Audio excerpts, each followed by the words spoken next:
Aspirant life అంటే కేవలం books ముందేసుకొని కూర్చోవడం కాదు. అది ప్రతిరోజు మనం మనతో చేసే ఒక యుద్ధం. ఈరోజు టార్గెట్ ఏదో కంప్లీట్ అవ్వలేదని మీరు భయపడి ఆగిపోకండి. ఆ ఫ్రస్ట్రేషన్, ఆ భయం, అసలు నా వల్ల అవుతుందో లేదో అనే అనుమానం, ఇవన్నీ చాలా సహజం. నేను ఆ స్టేజ్ చూశాను.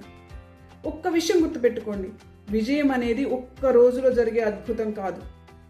అది ప్రతిరోజు మనం చేసే ప్రయత్నాల సమాహారం.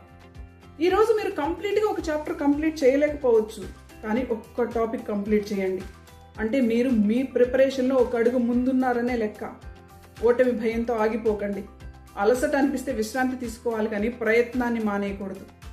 గతాన్ని వదిలేయండి, మీ ప్రిపరేషన్ని తిరిగి స్టార్ట్ చేయండి. ఈరోజే మీరు మీ ప్రిపరేషన్ని రీస్టార్ట్ చేస్తారా? అయితే స్టార్ట్ అని కామెంట్ చేయండి. మీ ప్రిపరేషన్లో నేను మీకు ఎప్పుడు తోడుగా, గైడ్గా అందుబాటులో ఉంటాను.